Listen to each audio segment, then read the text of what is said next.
At dawn, the peace of an Appalachian old-growth forest was shattered by the roar of 3 bulldozers. They're really doing it. They're cutting Grand's forest. The blade bit into the first old-growth oak. A century of growth toppled in seconds. 6 months earlier, Christopher had buried his grandmother, the only person who ever truly fought for this land. After the funeral, in a quiet lawyer's office, he signed a document that changed everything, a federal conservation easement. He registered the 80 acres under the Endangered Species Act, citing the cerulean warbler nesting population. Then he told no one. The nest sites were confirmed, the protective buffer established. Frank Marchetti's company knew nothing. I filed the easement 6 months ago. It's already law. I just have to get to the office. Another tree crashed to the earth. The crew shouted to each other above the diesel roar. He recorded every second, then climbed down from the tree stand, the federal document folded in his jacket, and headed for his truck. The truck sped down the twisting mountain road, the easement document riding shotgun on the passenger seat. Half an hour to the district office. Maybe less. He reached for his phone and dialed the number of the one person who could help him now. Liv, it's Christopher. They started cutting at first light. I was afraid of that. I've got the emergency petition drafted, the easement attached as Exhibit A. Get here as fast as you safely can. 25 minutes, maybe less. Is everything in order? It's airtight.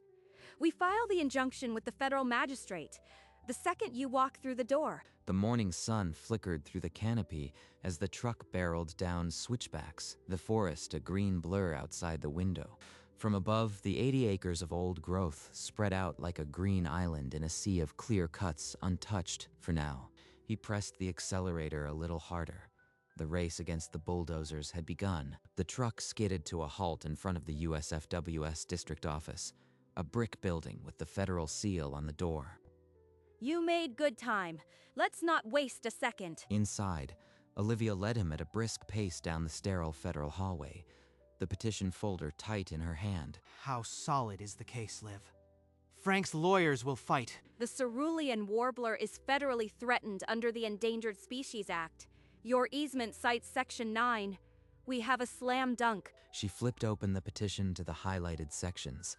The nesting survey, the conservation map, his grandmother's original land deed. Christopher scanned the evidence, the formal language that transformed his grandmother's forest from private land into a legally inviolable refuge. The magistrate's already on notice. We could have an injunction signed by mid-morning if we file now. Then let's file. Now. They pushed through the door into the corridor. The petition completed, the forest a ticking clock in his mind. In a high-rise office 60 miles away, Frank Marchetti leaned back in his leather chair, phone pressed to his ear. You started cutting the old growth? Good.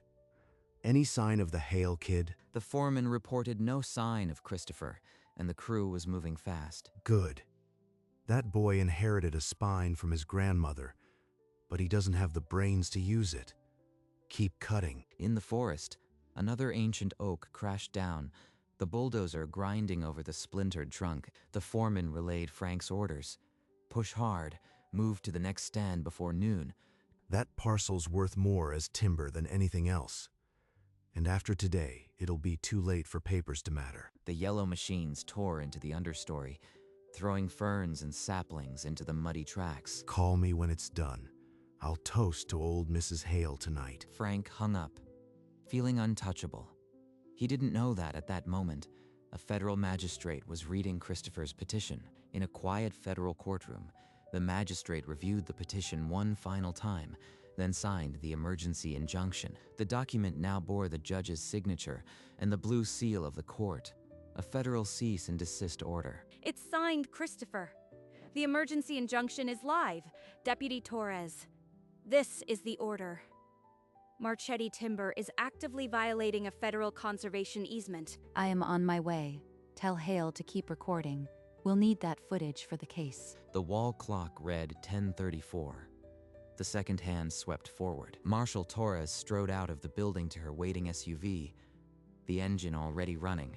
27 miles of forested ridges lay between the signed order and the ongoing destruction. At the cutting site, the crew was halfway through the old growth, Frank's voice crackling over the radio demanding updates. It was 10:43. The race against the clock had never been tighter, and the forest was paying in heartbeats. The cutting site had become a scar of fresh stumps and downed timber. The bulldozers grinding deeper into the old growth. The foreman barked into his radio, urging the crew to speed up as the morning wore on. Amid the debris, one operator noticed a small woven nest in the branches of a fallen oak. He hesitated, calling out to the foreman that this might be a protected warbler nest. The foreman glanced at the nest, then waved dismissively. He shouted over the noise that a few songbirds didn't matter. The deadline is noon. Keep cutting. Reluctantly, the operator climbed back into his bulldozer. The blade lurched forward, mere feet from the nest tree. The cerulean warbler eggs trembled as the ground shook, the mechanical roar drowning out any bird call. The crew pushed on, now fully aware they were destroying a federally protected species. Frank had told them to finish by noon, and no law in their minds could stop them now. Christopher and Olivia sped away from the office, the SUV eating up the mountain miles back toward the cutting site. Gran would never have let it happen. I filed the easement the week after her funeral. Marchetti Timber has been on our radar for over a decade. Your easement gave us the wedge we needed. The dashboard clock ticked to 11:15. They had been charging through switchbacks for over half an hour. He's been pressuring my family for 20 years. I had to keep the easement quiet, even from my own relatives. We've had satellite imagery of illegal cuts for years, but without a private easement violation, no judge would move fast enough. On the seat beside him lay the original easement, the paper bullet with the blue seal that would end Marchetti Timber. Just a little faster. Don't let them finish what they started. Marshal Torres will be on site in less than 10 minutes. We'll be right behind her. The forest raced by, the SUV's engine roaring as if it too understood what was at stake. In his high-rise, Frank Marchetti took a call that wiped the smug satisfaction from his face. What do you mean, an emergency injunction? That Hale kid got a federal order. His corporate lawyer confirmed the worst. The order was signed, and any further cutting would be criminal contempt. Then finish the cutting and bury everything. I want those bird nests gone. Now. Do you hear me? The foreman relayed the order, his voice cracking over the radio. The crew scrambled. What had been reckless cutting now became deliberate destruction of federal evidence. One bulldozer veered toward the last hemlock, the warbler nest trembling in its branches. The Endangered Species Act requires proof of a killing. No nest, no case. It was 11:47. The marshal's SUV was less than a mile away, siren off, but closing fast. The race was no longer about money. It was about who would reach the last standing nest first. The SUV roared down the last stretch of dirt road, then slammed to a stop before a heavy chain stretched across the gate. That's Frank's doing. He knew we'd come this way. He's stalling. We can already hear the chainsaws from here. Christopher threw open the door, strode to the truck bed, and pulled out a pair of bolt cutters. The chain was thick, but the cutter blades bit in. With a grunt, he squeezed the handles. Break. Damn you! Come on! The shackles snapped. The chain dropped into the dirt with a heavy clank. Go. The marshal will meet us at the clearing. They ducked under the loose chain and sprinted up the track, the chainsaw noise swelling through the trees. Through the trees, the pale scars of fresh stumps came into view. They were almost there. The foreman screamed a warning into his radio, but the bulldozer's roar swallowed it whole. Unaware, the operator pushed the steel blade toward the hemlock as the nest swayed in the branches. Then, from the opposite tree line, a white SUV with blue emergency lights tore through the undergrowth, slamming to a halt. Stop all machinery now. By order of the U.S. District Court, this logging operation is suspended. The bulldozer's engine coughed and died. The blade froze a foot from the trunk. The nest stopped shaking. We made it. The nest is safe. Gran's forest is still here. The cease and desist order is live. You are done here, all of you. The foreman reached for his radio, but Marshal Torres blocked him, her voice cutting through the diesel fumes. Nobody moves. This site is now a federal crime scene. Christopher climbed onto a stump and raised the easement above his head, the blue seal blazing in the morning light. By order of the U.S. District Court, all logging operations on this property are to cease immediately. This land is under a federal conservation easement. Any violation carries criminal penalties, and obstruction of justice will only make it worse. Christopher stood on the stump, the easement held high, jaw locked in fury, the image that would define the case. In his office, Frank Marchetti's phone buzzed. The foreman's voice was ragged with panic. What do you mean the marshal is there?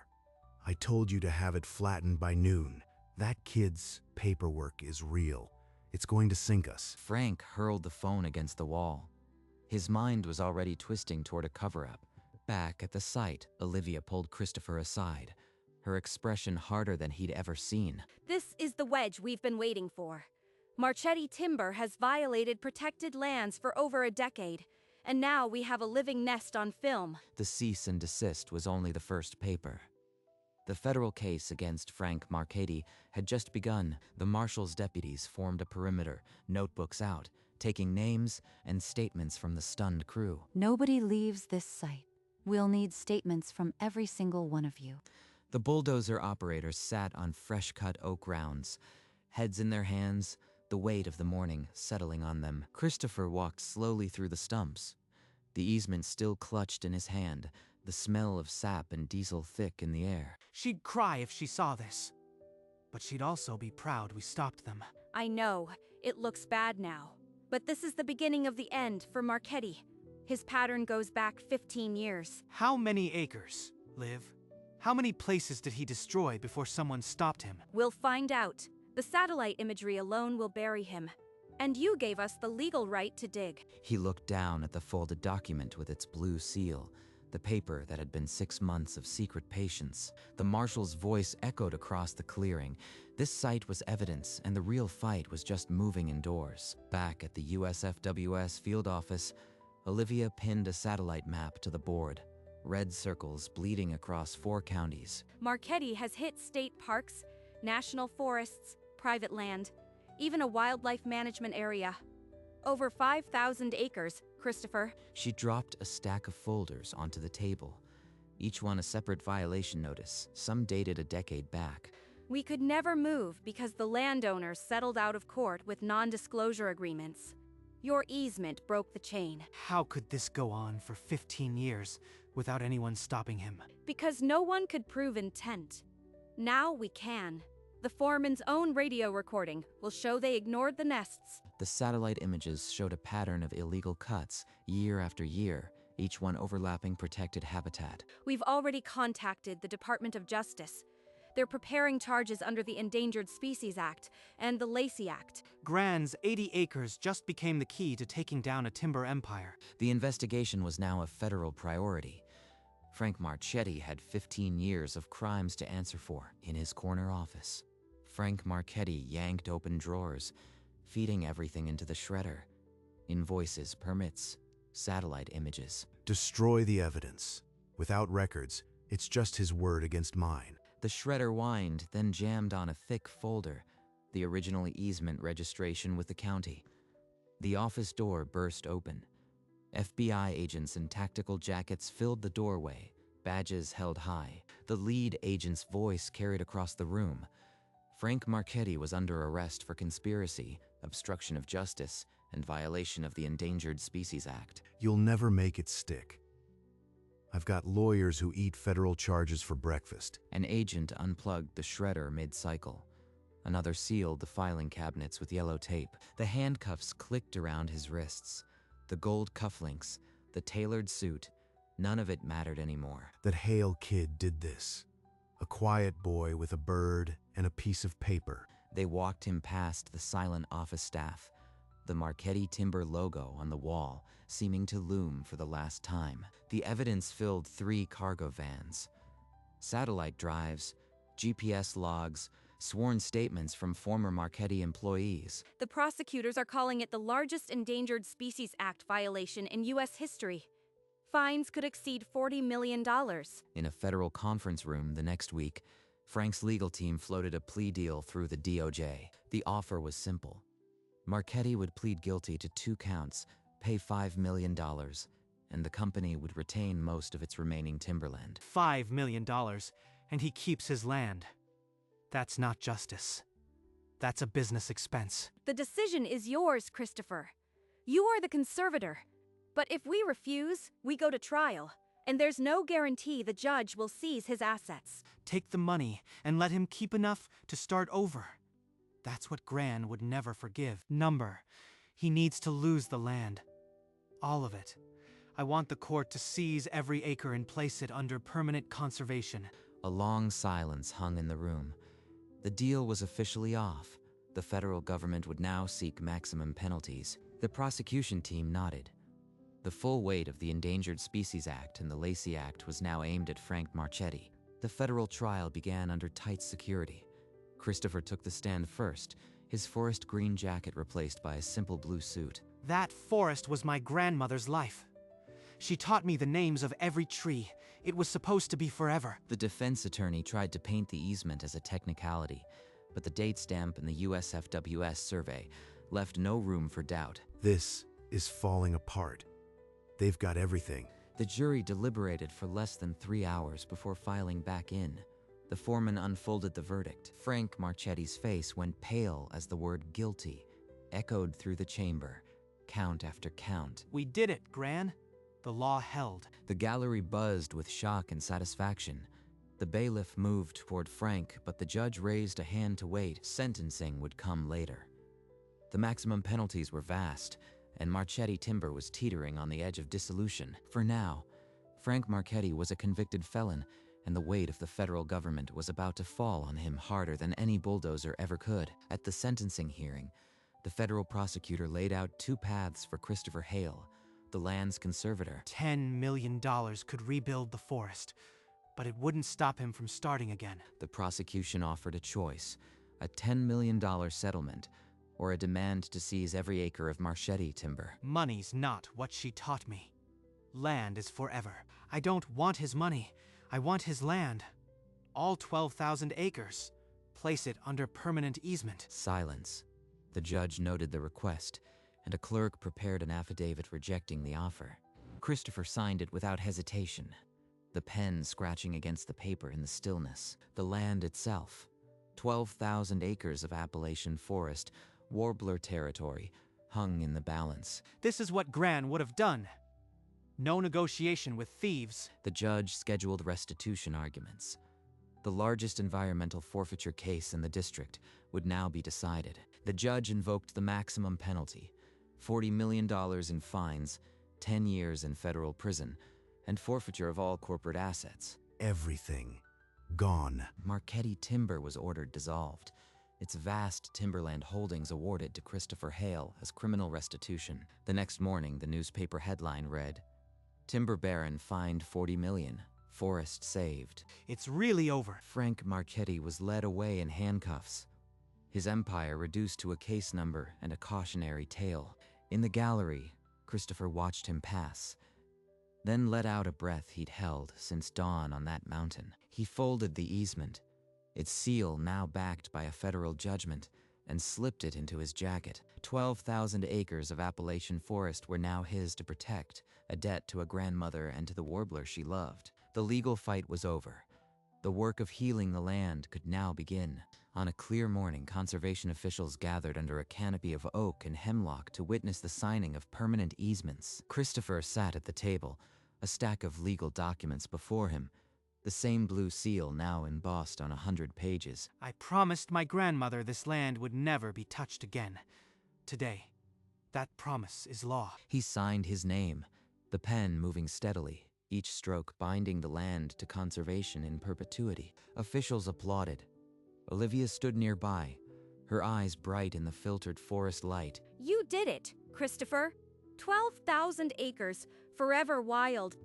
Then from a branch overhead, a cerulean warbler sang its thin, buzzy song, as if giving its own approval. That's the sound Gran loved. It's safe now. The ceremony concluded, but Christopher lingered, running his hand over the oak table. The forest quiet beyond. His work was complete. The land would heal. The warbler would return. In a bare apartment, Frank Marchetti sat staring at a wall, his tailored suits long gone. his empire a memory. 40 years of work, gone because of a bird. On the local news, Christopher Hale was being interviewed, standing in the very forest he'd saved. It was never about winning. It was about keeping a promise to my grandmother. The reporter quoted an old neighbor. That boy turned out to be the best of us. The community that once doubted him now rallied behind the new wildlife refuge. I could have been him, respected. But respect was never Frank's goal. Profit was, and Profit had abandoned him. He changed the channel, but his own face flashed on the screen. A federal inmate booking photo. Christopher walked the forest edge, his work now a living monument to the woman who taught him to protect it. Years passed. The clear-cut scar healed into a young forest, moss softening the old stumps, saplings reaching for the canopy. Christopher Hale, now with threads of gray in his beard, walked hand in hand with his young daughter through the sun-dappled forest. Look, a warbler. That's what your great-grandma loved. He pointed to a nest woven into the fork of a hemlock, identical to the ones Frank had tried to destroy. His child looked up, her small voice breaking the quiet. Will they be here forever? Yes, I made sure. The warbler sang its thin, buzzy tune from a high branch, as if affirming that this place was whole again. He knelt beside her, the easement document still folded in his pocket, a forgotten weight. She would never need to fight another battle. The land was protected, not just by law, but by love. They walked on, the child chasing a butterfly, Christopher watching the trees he had saved. From above, the Hale Wildlife Refuge stretched unbroken for 12,000 acres, a green sea protected in perpetuity. At its edge, a simple wooden sign marked the boundary, bearing the words Hale Wildlife Refuge and the federal seal. A cerulean warbler launched from a hemlock branch, its blue and white feathers catching the last gold of the sun. The bird dipped into the canopy and vanished, as if the forest had simply folded it back into itself. At the forest's edge, a small campfire crackled. Christopher sat with his daughter, roasting marshmallows under a darkening sky. She asked if the forest would always be there. He smiled without hesitation. Always. That's the promise I made to your great-grandma, and the law backs it now. The fire popped, sending sparks into the stars. The child yawned, and soon she was asleep against his shoulder. The camera pulled back, up and away, until the fire was a single point in the vast black-green wild. 12,000 acres, protected in perpetuity.